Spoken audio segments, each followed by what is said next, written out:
We have an update on the 2022 WWE Draft. It looks like the WWE Draft, the 17th WWE Draft, feel old yet, people, is going to be held sometime in late summer, early fall. Ringside News reported just recently that the WWE Draft was tentatively scheduled for September. We now have a report from Dave Meltzer in the Wrestling Observer newsletter that says that the draft could come anytime between SummerSlam and the big UK Cardiff show they have. Clash in the Castle is what they called it. My thoughts on the name later. But it looks like Meltzer said it's going to be closer to right around that August timeframe instead of September, because probably they're going over to Cardiff, and Cardiff might end up being just like a big super show where you're going to see like the last hurrahs of these SmackDown people being where they were and these Raw people being where they were, even though everyone's where everyone is seemingly every other week because the WWE can't keep the roster separate anyway.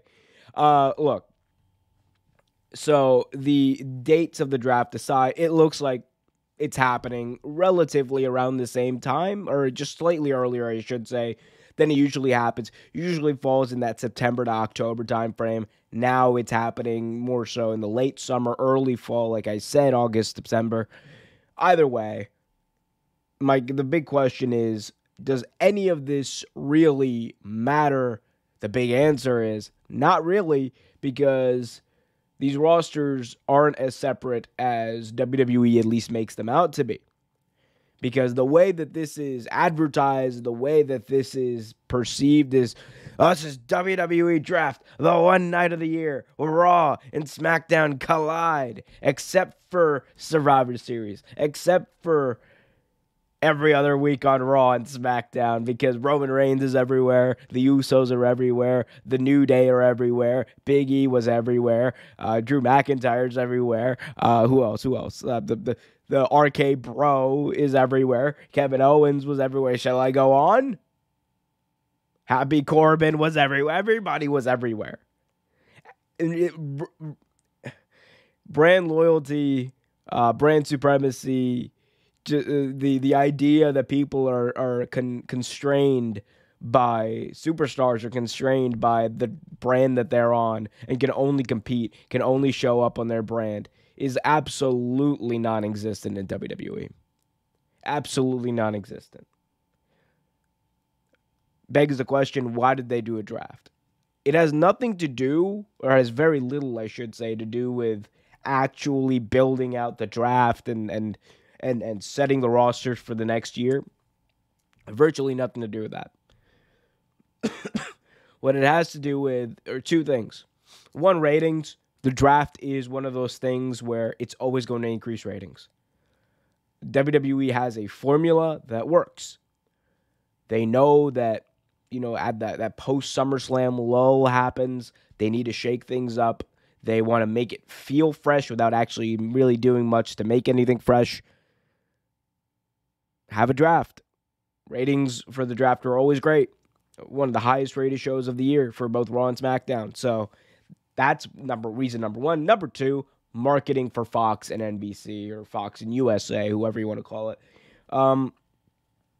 Fox and USA like the ideas, Fox especially, of having these individual stars on their brand associated with their networks. And WWE uses this as a reason, or a way, I should say, to market that. Even though Roman Reigns, like I said, he's not exclusive to Fox. He's not exclusive to SmackDown. He's everywhere. He is the champion on both shows. That is true, but he's everywhere. Now, the question for WWE is, does any of it matter? For them, look, if they're just coming off a quarterly earnings call where they boasted a record 330 million. Could you imagine billion? $330 million in profit for their quarter. That puts them on projection to have over $1.2 billion in profit for the year.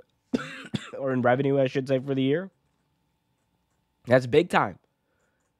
They're a business. They are Disney. They will make money no matter what. And they're only going to keep on doing things that are going to inflate their price, inflate their revenue. That's what they do. So whether or not it makes storyline sense to have the draft and have what's going to happen in the draft, no, it doesn't really matter. What matters is that it's going to pop a rating. That's the concern. It's going to pop a rating, got to make people happy. Got to be something that Fox and USA can market, can brag about, and can, really just post about on Twitter and Instagram and everywhere else. That's it. It's as simple as that. It's a marketing game. And look, I mean, if I sound nihilistic, if I sound unenthused, it's because I am. Draft hasn't meant a lot since the mid-2000s. Honestly, 2005 was like the last really big draft that we had that like had that feel. And like even then that was weird because it was like really like what was it? It was like prolonged throughout like the 2 months or whatever. It was crazy. 2004 was a great draft. It was like the last really great draft. But we'll see. We'll see if WWE can make it interesting this time. Again, do not expect them to have clear-cut rosters. It's just not the way they're going to do things. But let me know what you guys think about the draft in the comment section below. Hit that like button, subscribe, and hit that notification bell so you get notified whenever a new video is released.